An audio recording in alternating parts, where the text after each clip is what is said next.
નમસ્કાર વિદ્યાર્થી મિત્રો, ધોરણ 11 વિષય છે વાણિજ્ય વ્યવસ્થા અને સંચાર. વિષયાંક છે પ્રકરણ 9 આંતરિક વેપાર ભાગ 1. હવે આંતરિક વેપાર સૌથી પહેલા તો એટલે શું? આપણે પ્રકરણનું નામ જ છે આંતરિક વેપાર. તો હવે આ આંતરિક વેપાર એટલે શું? તો આમાં બે શબ્દ સંકળાયેલા છે. એક તો છે આંતરિક અને બીજું છે વેપાર. હવે સામાન્ય રીતે આપણે આંતરિક કોને કહીએ છીએ? તો કે ભાઈ આંતરિક એટલે કે અંદર, એટલે કે જે દેશની અંદર વેપાર થાય છે એને આંતરિક કહીએ છીએ. અને બીજો શબ્દ આવે છે વેપાર. તો હવે અહીંયા વેપાર એટલે શું? તો કે ભાઈ ચીજ વસ્તુ કે સેવાના બદલામાં ચીજ વસ્તુ કે સેવાનું અથવા તો ચીજ વસ્તુ કે સેવાના બદલામાં નાણાંનો થતો વિનિમય એટલે વેપારો. બરાબર છે? ચીજ વસ્તુ કે સેવા આપીએ છીએ અને એની બદલેમાં સામે આપણે ચીજ વસ્તુ કે સેવા લઈએ છીએ, અથવા તો ચીજ વસ્તુ કે સેવા આપીએ છીએ અને બદલામાં નાણાં છે એ મેળવીએ છીએ, તો એને આપણે સામાન્ય રીતે વેપાર કહીએ છીએ. પણ અહીંયા કયા વેપારની વાત કરેલી છે? આંતરિક વેપાર. હવે આંતરિક વેપાર એટલે શું? તો કે ભાઈ જે વેપાર દેશની ભૌગોલિક સીમાઓની અંદર થતો વેપાર એટલે આંતરિક વેપારો. દેશની ભૌગોલિક સીમાઓની અંદર થતો વેપાર એટલે આંતરિક વેપારો. દેશની અંદર જ ભૌગોલિક સીમા, ભૌગોલિક એટલે કે આપણે કેવી રીતે કે ભાઈ આ ભારત છે તો એની ભારતની સીમા છે યાદ છે, આ પાકિસ્તાન છે, નેપાળ છે, આવી રીતે વિવિધ દેશની સીમાઓ નક્કી કરેલી છે.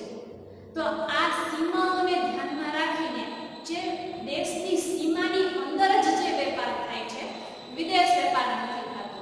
માત્ર ને માત્ર દેશની અંદર જ જે વેપાર કરવામાં આવે છે તો એવા વેપારને કેવો વેપાર કહેવામાં આવે છે? આંતરિક વેપાર કહેવામાં આવે છે. દેશની ભૌગોલિક સીમાઓની અંદર જુદા જુદા વિસ્તારો, પ્રદેશો કે રાજ્યો વચ્ચે થતા હોય તો તેને આંતરિક વેપાર કહીએ છીએ. અને દેશમાં કુદરતી સાધન સંપત્તિની અસમાન વહેંચણીના કારણે સમગ્ર દેશમાં વિવિધ પ્રકારના ઉત્પાદનો શક્ય નથી, જેના કારણે ઉત્પાદકો દેશના જુદા જુદા વિસ્તારમાં પથરાયેલા ગ્રાહકો સુધી પોતાનું ઉત્પાદન પહોંચાડે છે, તેને આંતરિક વેપાર કહે છે. તો હવે આપણે જાણીએ છીએ કે ભાઈ ગુજરાતમાં જે વસ્તુનું ઉત્પાદન થતું હોય વધુ પ્રમાણમાં તો એ બીજા રાજ્યમાં ઓછું થતું હોય, અથવા તો બીજા રાજ્યમાં કોઈ વસ્તુનું વધુ ઉત્પાદન થાય છે તો એ ભાઈ આપણા રાજ્યમાં ઓછું થતું હોય. તો આવી રીતે અલગ અલગ રાજ્યોમાં અલગ અલગ વસ્તુઓ છે એનું ઉત્પાદન વધુ કે ઓછા પ્રમાણમાં થતું હોય છે.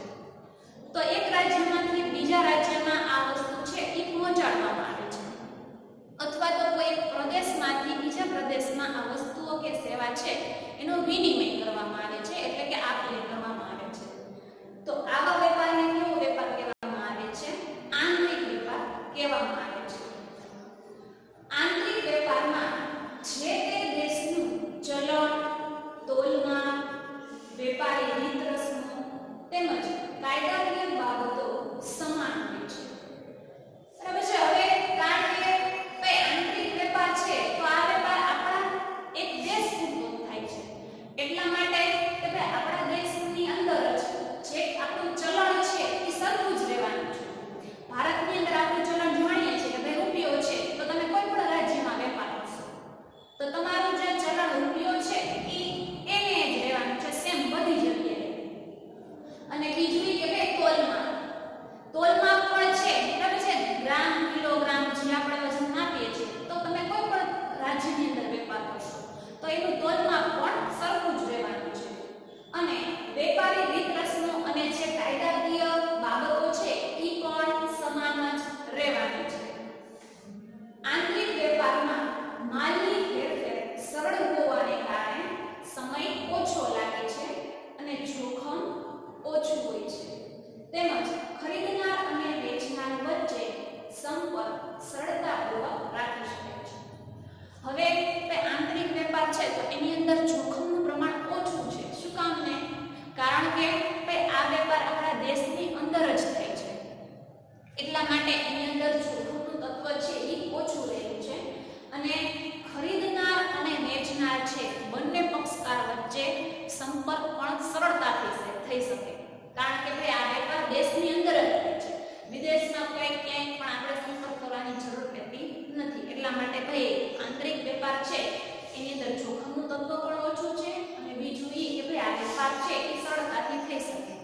ખરીદનાર અને વેચનાર છે બંને એકબીજાના સંપર્કમાં સરળતાથી આવી શકે છે. હવે આ જોયું આપણે આંતરિક વેપાર એટલે શું. ત્યારબાદ આવે છે કે વેપારી પ્રવૃત્તિઓનું વર્ગીકરણ. હવે વેપારની અંદર જે આપણે વેપારી પ્રવૃત્તિઓ કરીએ છીએ જે કંઈ પણ, તો એનું વર્ગીકરણ આપેલું છે. તો એની અંદર સૌથી પહેલા તો મુખ્ય 4 પ્રકાર પાડેલા છે વેપારી પ્રવૃત્તિઓના. એમાં સૌથી પહેલું તો છે કે સરહદની દ્રષ્ટિ. તમે જે સરહદ જે કોઈ પણ આ ભારત છે, આ પાકિસ્તાન છે, નેપાળ છે, ભૂટાન છે, તો બધા દેશની અલગ અલગ સરહદ હોય. તો એ સરહદને ધ્યાનમાં રાખી અને વેપારી પ્રવૃત્તિઓનું વર્ગીકરણ 2 રીતે કરેલું છે. પહેલું તો છે આંતરિક વેપાર અને બીજું છે વિદેશ વેપાર. હવે આંતરિક વેપાર એટલે શું એ આપણે હજી જોઈએ હમણાં જ કે આંતરિક વેપાર એટલે કે જે દેશની ભૌગોલિક સીમાઓની અંદર થતો વેપાર એટલે આંતરિક વેપાર. અને બીજું છે વિદેશ વેપાર. વિદેશ વેપાર એટલે આનાથી ઉલટું કે જે વેપાર છે એ દેશની ભૌગોલિક સીમાઓની બહાર થતો હોય, તો એવા વેપારને કેવો વેપાર કહેવામાં આવે છે? વિદેશ વેપાર. હવે જે વિદેશ વેપાર છે એ આપણા દેશ નહીં પણ અન્ય કોઈ દેશ સાથે જે વેપાર આપણે કરીએ છીએ, જેમ કે આપણે ભારત છે એ અમેરિકા સાથે કોઈ વેપાર કરતો હોય, તો એનો વેપારને કેવો વેપાર કહેવામાં આવે? વિદેશ વેપાર કહેવામાં આવે. પછી ત્યારબાદ બીજો પ્રકાર પડે છે વિતરણની દ્રષ્ટિએ. વિતરણ એટલે જેને આપણે ડિસ્ટ્રીબ્યુશન કહીએ છીએ. તો વિતરણની દ્રષ્ટિએ 2 પ્રકાર પડે છે. એક તો છે પ્રત્યક્ષ વેપાર અને બીજો છે પરોક્ષ વેપાર. પ્રત્યક્ષ વેપાર એટલે શું? પ્રત્યક્ષ એટલે જેને આપણે ડાયરેક્ટ કહીએ છીએ. તો પ્રત્યક્ષ વેપાર એટલે શું? તો કે ઉત્પાદક છે એ સીધો જ ગ્રાહકને કોઈ પણ ચીજ વસ્તુ કે સેવાનું વેચાણ કરતો હશે, તો એવા વેપારને કેવો વેપાર કહેવામાં આવે છે? પ્રત્યક્ષ વેપાર. અને બીજો આવે છે પરોક્ષ વેપાર. પરોક્ષ એટલે જેને આપણે ઇનડાયરેક્ટ કહીએ છીએ. તો પરોક્ષ વેપાર એટલે શું?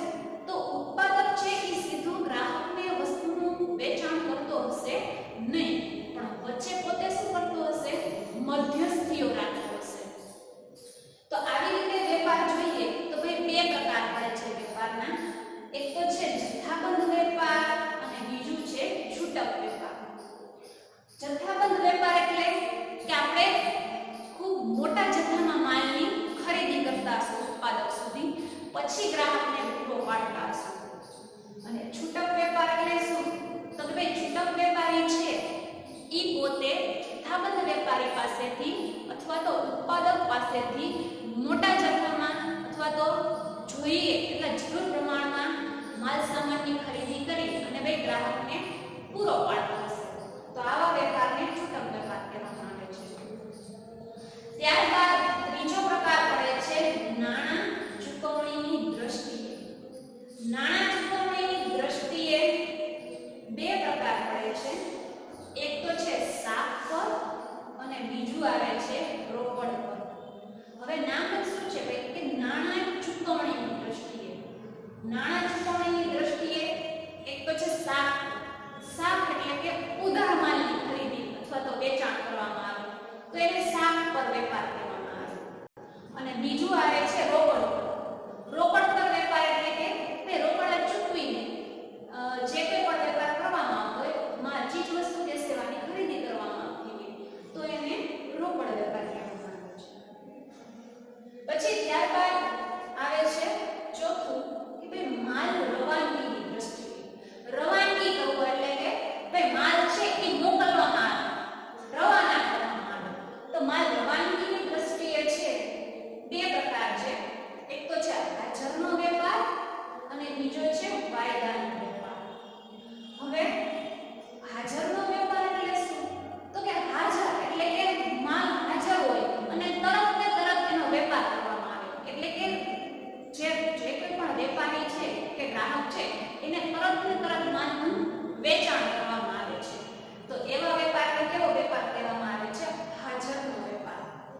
બીજું આવે છે વાયદાનો વેપાર.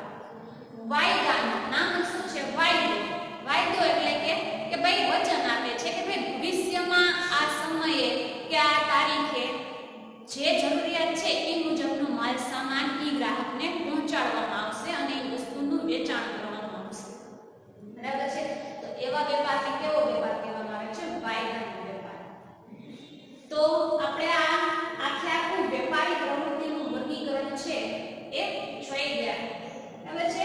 વેપારી પ્રવૃત્તિની મુખ્ય 4 પ્રકારમાં વહેંચેલી છે. પહેલું તો છે સરહદની દ્રષ્ટિએ, 2 આંતરિક વેપાર અને વિદેશ વેપાર. બીજું છે વિતરણની દ્રષ્ટિએ, 2 પ્રત્યક્ષ વેપાર, બીજું છે પરોક્ષ વેપાર. પરોક્ષ વેપારની અંદર પણ 2 જથ્થાબંધ વેપાર અને છૂટક વેપાર. ત્યારબાદ બીજું છે નાણાં ચૂકવણીની દ્રષ્ટિએ, એમાં પણ 2 છે શાખ કર અને રોકડ કર. ત્યારબાદ ચોથું છે માલ રવાનગીની દ્રષ્ટિએ, એની અંદર 2 હાજરનો વેપાર અને બીજું છે વાયદાનો વેપાર. તો આ વેપારી પ્રવૃત્તિઓનું વર્ગીકરણ. હવે ત્યારબાદ આવે છે જથ્થાબંધ વેપાર. આપણે અહીંયા જોયું ને કે ભાઈ પરોક્ષ વેપારની અંદર જથ્થાબંધ વેપાર છે. તો હવે આપણે એના વિશે જોઈશું કે ભાઈ જથ્થાબંધ વેપાર એટલે શું. તો સૌથી પહેલા તો આપણે જથ્થાબંધ વેપારનો અર્થ જોઈએ કે ભાઈ જથ્થાબંધ વેપાર એટલે શું. જે વેપારમાં વેપારી ઉત્પાદકો પાસેથી મોટા જથ્થામાં માલ ખરીદે છે અને છૂટક વેપારીઓને જરૂરિયાત મુજબ નાના જથ્થામાં માલનું વેચાણ કરે છે, તેને જથ્થાબંધ વેપાર કહે છે. જો ધ્યાનથી વાંચો કે ભાઈ જે વેપારમાં વેપારી ઉત્પાદકો પાસેથી મોટા જથ્થામાં માલ ખરીદે છે અને છૂટક વેપારીઓને જરૂરિયાત મુજબ નાના જથ્થામાં માલનું વેચાણ કરે છે, તેને જથ્થાબંધ વેપાર કહે છે. હવે જથ્થાબંધ વેપારની અંદર શું હશે? તો કે ભાઈ જથ્થાબંધ વેપારી છે ઈ પોતે ઉત્પાદક પાસેથી ખૂબ મોટા જથ્થામાં માલની ખરીદી કરતો હશે અને ત્યારબાદ એનો પોતે સંગ્રહ કરી રાખે છે. અને છૂટક વેપારીને જ્યારે જરૂર પડશે અને જેટલી માત્રામાં કે જેટલા જથ્થામાં માલ સામાનની જરૂર પડશે એટલા જથ્થામાં છૂટક વેપારીને પોતે માલ સામાનનું વેચાણ કરશે. તો આવા વેપારને કેવો વેપાર કહેવામાં આવે છે? જથ્થાબંધ વેપાર. હવે જથ્થાબંધ વેપાર છે તો આપણે જથ્થાબંધ વેપારી છે ઈ ઉત્પાદક અને છૂટક વેપાર બંનેને જોડતી કડી છે. આ યાદ રાખજો કે ભાઈ જથ્થાબંધ વેપારી છે એ ઉત્પાદક અને છૂટક વેપારીને જોડતી કડી છે. કડી શું નામને કહે છે? કારણ કે ભાઈ જે ઉત્પાદક છે ઈ પોતે માલ કે સેવાનું ઉત્પાદન કરતો હશે, ત્યારબાદ એની પાસેથી મોટા જથ્થાની અંદર માલની ખરીદી કોણ કરતું હશે? તો કે ભાઈ જથ્થાબંધ વેપારી છે ઈ કરતું હશે. અને એ જથ્થાબંધ વેપારી છે ઈ પોતે માલ કે સેવાનું જરૂરિયાત મુજબ અથવા તો છૂટક વેચાણ છે એ કોને કરતો હશે? તો કે ભાઈ છૂટક વેપારી. અને છૂટક વેપારી આવે ત્યારબાદ ગ્રાહકો આવે છે. એટલે જથ્થાબંધ વેપારી છે એ ભાઈ સીધો ગ્રાહકના સંપર્કમાં આવતો નથી. જથ્થાબંધ વેપારી છે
તો એમાં તો સૌથી પહેલું એક તો છે કે મોટા જથ્થામાં વર્દી એટલે કે ઓર્ડર. જથ્થાબંધ વેપારી અને છૂટક વેપારીઓ પાસેથી વર્દી મેળવી ઉત્પાદકને મોટા જથ્થામાં વર્દી આપે છે. હવે આપણે અહીં જોયું કે ભાઈ જથ્થાબંધ વેપારી છે એ છૂટક વેપારી અને ઉત્પાદક બંનેના સંપર્કમાં હોય છે. તો બે જથ્થાબંધ વેપારી ઉત્પાદકને કઈ કઈ સેવાઓ પૂરી પાડશે કે અથવા તો કઈ રીતે મદદરૂપ થશે? તો જથ્થાબંધ વેપારી છે ઈ પોતે શું કરશે? તો કે ભાઈ છૂટક વેપારી છે એમની પાસેથી કઈ વર્દી એટલે કે ઓર્ડર મેળવશે અને ઈ ઓર્ડર કોને પાછો આપશે? ઉત્પાદકને આપશે. હવે એ ઓર્ડર છૂટક વેપારી પાસેથી મેળવી અને ઉત્પાદકને આપે તો એના કારણે શું થાય? તો ઉત્પાદક છે એ ઓર્ડરનો અમલ કરશે. એટલે કે જથ્થાબંધ વેપારીએ જે કોઈ પણ ઓર્ડર આપેલો છે તો ઈ મુજબનું ચીજ વસ્તુ કે સેવાનું ઉત્પાદન કરી અને ભાઈ ઈ પોતે જથ્થાબંધ વેપારીને આપશે અને જથ્થાબંધ વેપારી પોતે શું કરશે? ઈ માલ સામાન છે ઈ છૂટક વેપારીને પૂરો પાડશે. એટલા માટે તે જથ્થાબંધ વેપારી છે ઈ ઉત્પાદકને આ રીતે ઉપયોગી થાય છે. ત્યારબાદ બીજું છે બજારની માહિતી. જથ્થાબંધ વેપારી અને છૂટક વેપારીઓ પાસેથી ગ્રાહકોની વસ્તુની માંગ, અભિરુચિ, પસંદગી, ફેશન વગેરે માહિતી મેળવી ઉત્પાદક સુધી પહોંચાડે છે.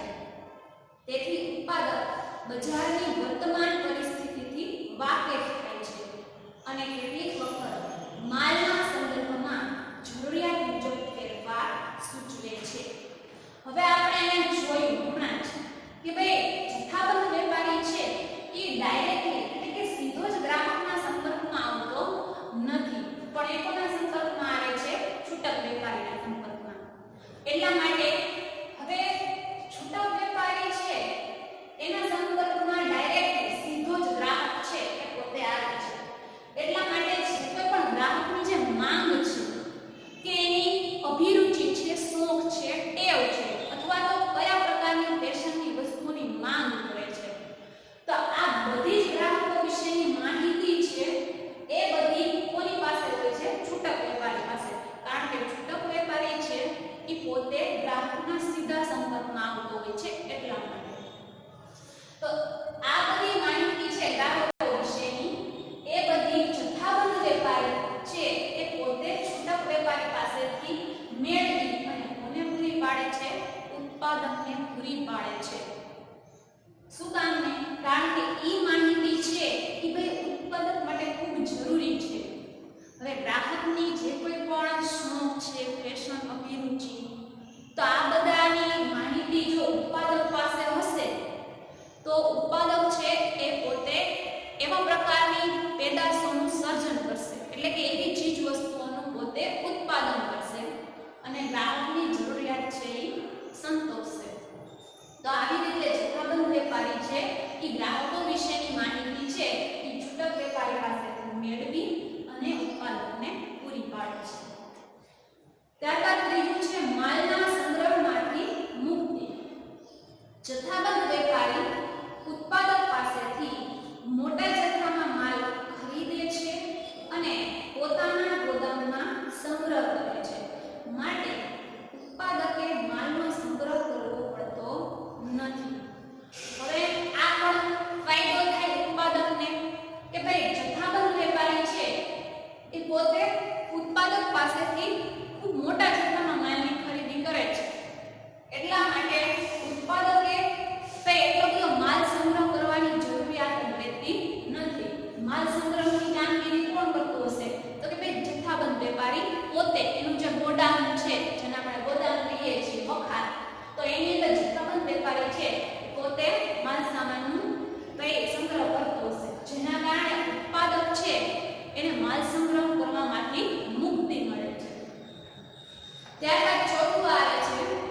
જેના કારણે ઉત્પાદક છે એ મૂડીનો ઉપયોગ પોતે ઉત્પાદન માટેની જે કોઈ પણ ચીજ વસ્તુઓ છે એ ખરીદવા માટે કરી શકે છે. તો એના કારણે ઉત્પાદક છે એને મૂડીની છૂટ રહે છે. તો આ પણ ઉત્પાદકને ફાયદો મળે છે. ત્યારબાદ છઠ્ઠું છે જોખમોમાંથી મુક્તિ. જથ્થાબંધ વેપારી ઉત્પાદક પાસેથી માલની ખરીદી કરી ગોદામમાં સંગ્રહ કરતો હોવાથી માલમાં ઘટ, બગાડ, માલનો નાશ વગેરે જોખમમાંથી ઉત્પાદક મુક્ત રહે છે. હવે આપણે જોયું હમણાં જ કે ભાઈ જથ્થાબંધ વેપારી છે એ ઉત્પાદક પાસેથી ખૂબ મોટા જથ્થામાં માલ ખરીદી અને પોતે ગોડાઉનની અંદર સંગ્રહ કરી રાખે છે. તો જેના કારણે ભાઈ ઉત્પાદકને જે કે ભાઈ માલ બગડવાની કોઈ સમસ્યા હોય અથવા તો માલની અંદર ઘટ પડવાની સમસ્યા હોય, અમુક માલ સામાન એવો હોય કે ભાઈ અમુક સમય સુધી પડ્યો રહે તો એની અંદર વજનની અંદર વજન કે કદની અંદર ઘટાડો થઈ જતો હોય છે. અથવા તો કે ભાઈ કઈ જે કોઈ પણ નુકસાન થવાનું જોખમ હોય તો આ બધા જ જોખમમાંથી ઉત્પાદક છે એને મુક્તિ મળે છે. કારણ શું કામ ને? કારણ કે ભાઈ માલ સામાન છે એ મોટો જથ્થો છે એ ભાઈ જથ્થાબંધ વેપારી પોતે ખરીદી લે છે અને પોતાના ગોડાઉનમાં સંગ્રહ કરે છે. જેથી કરીને ભાઈ ઉત્પાદકને એટલું જોખમ છે એ ઓછું થઈ જાય છે.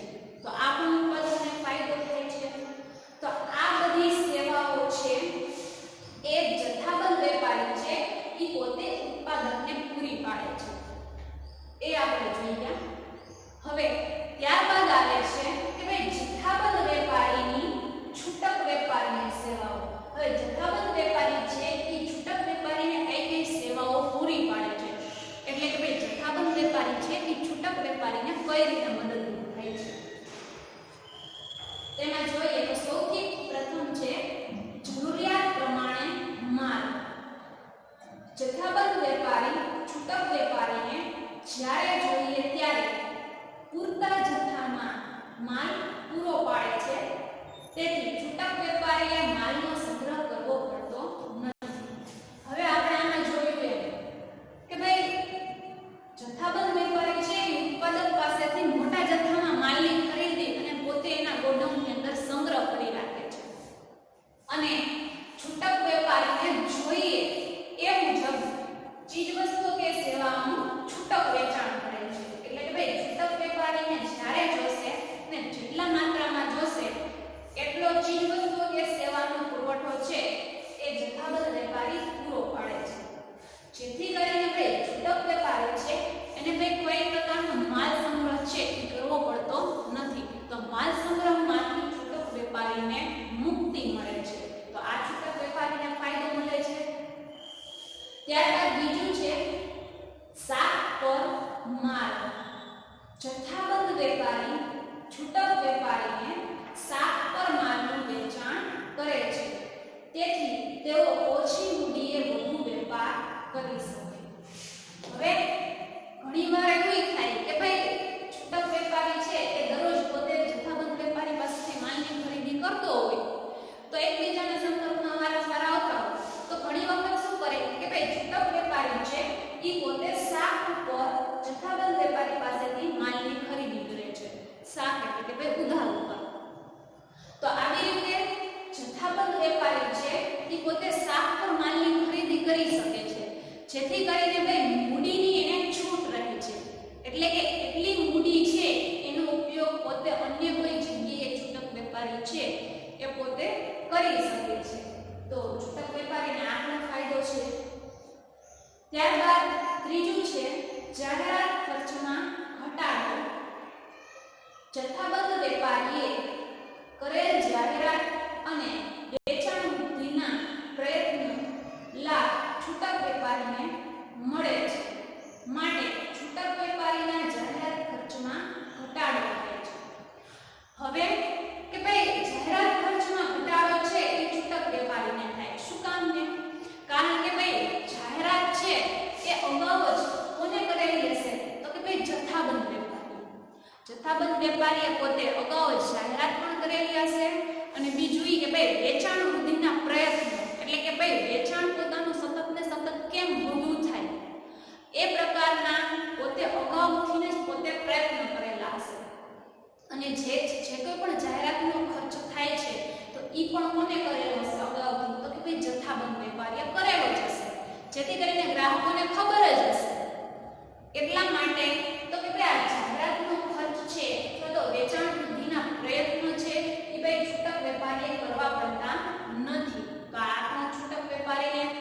ફાયદો થયો, કારણ કે એના ખર્ચાની અંદર ઘટાડો થયો, જાહેરાત હવે કરવી નહીં પડે અથવા તો કરશે તો ખૂબ ઓછા માત્રામાં કરશે, તો આ ફાયદો છૂટક વેપારીને મળે છે.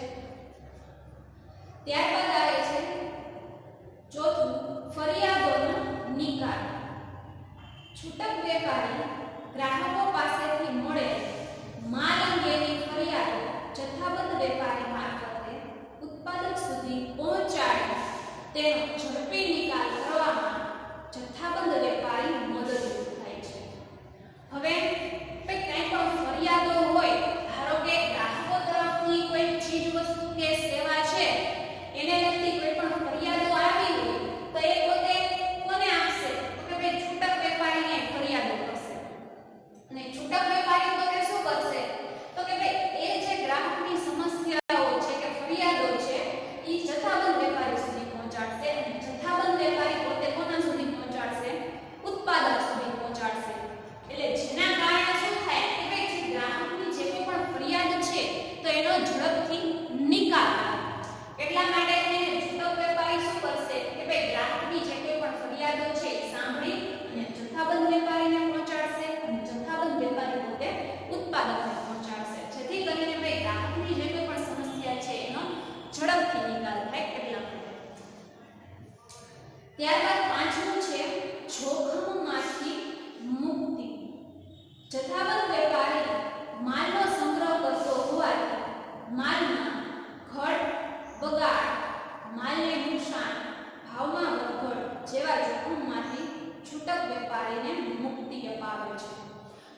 હમણાં આપણે અગાઉ જોયું એમ જ કે ભાઈ જથ્થાબંધ વેપારી છે એ પોતે પોતાના ગોડાઉનની અંદર માલ સામાનનો સંગ્રહ છે એ ખૂબ મોટા જથ્થાની અંદર કરે છે. તો જેના કારણે શું થશે? તો કે ભાઈ જે માલ સામાનની અંદર ઘટ પડવાની સમસ્યા હોય, અથવા તો કે ભાઈ માલ સામાન બગડવાની સમસ્યા હોય, અથવા તો ભાવ વધવાના હોય કે ઘટવાના હોય, આ કોઈ સમસ્યા હોય તો ઈ સમસ્યામાંથી કઈ મુક્તિ મળે છે છૂટક વેપારી. કારણ કે ગોડાઉનની અંદર માલનો સંગ્રહ કોણ કરશે? તો કે ભાઈ જથ્થાબંધ વેપારી પોતે મોટા જથ્થામાં કરશે, જેથી કરીને છૂટક વેપારીનું આ જોખમ છે એ ઘટી જાય છે. તો આ છૂટક વેપારીને ફાયદો થાય છે. ત્યારબાદ આવે છે છઠ્ઠું છે માર્ગદર્શન. જથ્થાબંધ વેપારી પોતાના જ્ઞાન અને અનુભવનો લાભ છૂટક વેપારીને આપે છે. ખાસ કરીને માલનો ભાવ, તેનો ઉપયોગ અને વેચાણ અંગે માર્ગદર્શન આપે છે. હવે જથ્થાબંધ વેપારી છે એ પોતે શું કરતો હશે? તો કે ભાઈ છૂટક વેપારીને પોતે માર્ગદર્શન આપતો હશે. એટલે કે એને કાંઈ પણ ચીજ વસ્તુઓ વિશેની માહિતી જોતી હોય તો એ બધી માહિતી પૂરી પાડશે. પછી બીજું એ કે ભાઈ ચીજ વસ્તુ કે સેવાનું વેચાણ કઈ રીતે કરવું, તો એ અંગેનું માર્ગદર્શન છે કે માહિતી છે એ પણ છૂટક વેપારીને પોતે પૂરી પાડતો હશે. તો આ બધી સેવા છે ભાઈ જથ્થાબંધ વેપારી છે એ પોતે છૂટક વેપારીને પૂરી પાડે છે. તો વિદ્યાર્થી મિત્રો, આજે આપણે